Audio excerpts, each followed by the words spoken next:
Well, Christian Church of America, I'm back with another one for you.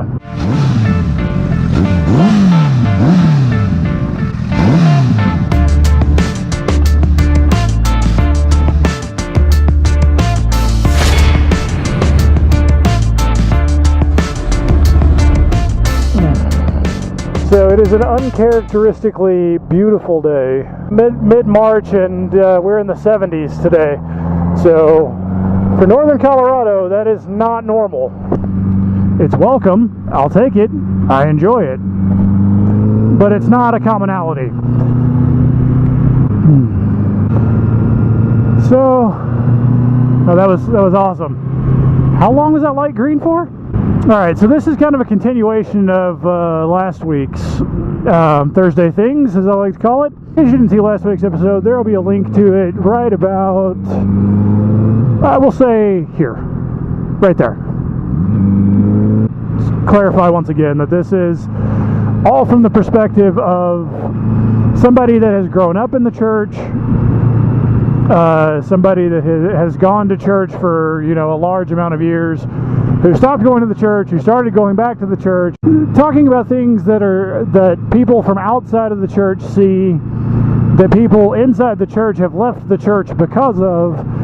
Now, I need to say from the outset, if you watched last week's, you watch this week, you don't see anything that I'm talking about. Like, you go to a church and you're like, but Panda, I don't see any of that. What are you talking about? You go to a good church. That's the best I can say. There's plenty of different good, very good people out there that do, you know, read the Bible and do their best to live by it. So if you go to a church and you have no idea what I'm talking about, you've never experienced these things, you've never heard about them, you don't know people that know anything about them, dude, that's awesome. So I'm glad to know that that all the stereotypes aren't completely rooted in reality. But yeah, this is, you know, from the perspective of somebody who's in the church, discussing just that, the stereotypes of the church and what the church has done to own those. That's not a gear. There we go. I missed a second. So anyway, in last week's I had mentioned very briefly, you know, kind of the church's culture of lying, and that's, you know, it's basically acceptable because it's socially acceptable, and the church is kind of latched onto it. And the example I gave was that, you know, if you go into the foyer of any church, and just in case anybody doesn't know what a foyer is, it's the area where everybody stands around and talks before a church service actually begins. So the entrance, the wherever it may be, I just call it a foyer. You're in a church where everybody says, you know, good morning, how are you, brother, how are you, sister, or whatever, and people always respond with, oh, I'm blessed, or I'm doing great, or basically the things, you know, any of us would typically respond with, because it's the societal expectation. People genuinely don't want to know how you're doing, except for, you know, perhaps some really good friends, but on the whole, you know, people really don't care. They don't give a crap at all. So that in and of itself is part of the problem, that in church people don't care, but we'll gloss over that for right now. It is just, you know, I don't take enough time to actually enjoy how pretty it is around here. Now, am I saying that people need to go around just dumping on everybody all the time? No, a lot of times, you know, you are doing pretty good. You look at your life and you're like, yeah, I'm doing good. So it's not necessarily always lying, you know, but it's the fact that there's a pressure there to say that you're, you know, doing fantastic, even when you may not be. Basically, put an Instagram filter on your life and talk about how great it is, regardless of what's actually going on. Again, I need to give the disclaimer that, you know, if you are not a Christian, if you do not read the Bible, if you are agnostic, you're atheist, if you have another religion, then, you know, this has really nothing to do with you. You know, you're not going to be held to Christian beliefs. If you don't prescribe to that, you know, then please don't be offended by any of this, because it's not really about you, so I don't really know why you'd be offended. If I'm not doing super fantastic, and people are like, oh, how you doing? I always say, oh, I'm living dreams. Don't know whose, but I'm sure it's somebody's. So it's more of a comic relief, sarcasm kind of thing than anything. Then I'm not lying. And that's one of the reasons why I do it, because I'm not lying then. I'm not just dumping on anybody, but I'm not lying. There's this pressure to only focus on the good. Only talk about the good. And it gives this impression from the outside that, you know, people in churches either A, are just lying, just point blank lying, or B, that they are completely delusional and unaware of actual facts of existence. So the bottom line is, like, you know, we live with flawed humanity. We live in a decaying world, in a decaying body. Some days, your back is just going to hurt. You know? Does it mean that you're not close to God? No.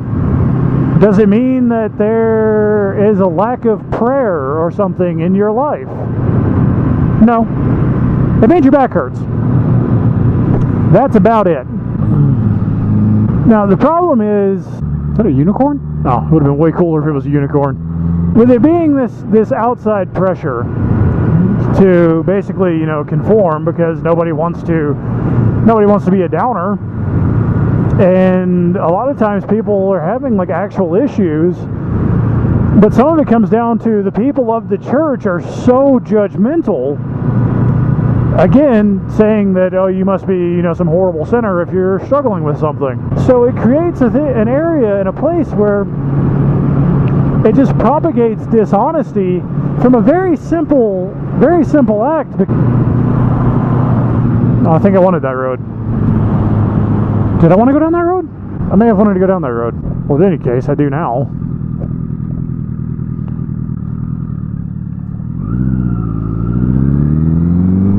That may not be the road I wanted to go down. I'll go down it anyway. Right, because the church has become such a judgmental entity, people are so guarded.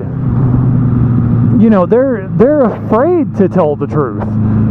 They're afraid to say that they're struggling with something. If you're, you know, a mature Christian, somebody who's gone to church for a long time and things, and you genuinely have something going on in your life, like, a lot of times there's so much pressure to basically show that you're perfect that there's no room to actually open up about it. It's this kind of thing that has led a lot of people to leave the church. Whenever I bring up, you know, that I used to be an alcoholic, I try to bring it up freely, because I don't like the stigma that people can't bring things up in church.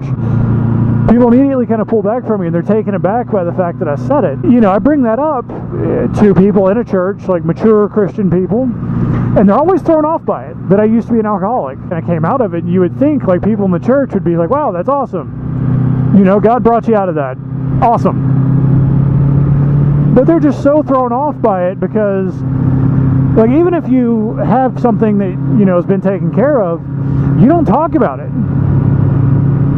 You don't mention the past. You don't mention the ugly things. And it's not that everybody didn't have them happen. They did. Everybody's got a past. The Bible says no one is perfect. All have sinned and fallen short of God's glory. Or fallen short of the glory of God, actually. So if all have sinned and all have fallen short, why is it the church refuses to accept that, you know, bad things happen? People fall. People have fallen. They have fallen. And it's not just this completely perfect existence. And I know people that will always call out the hypocrisy of the church.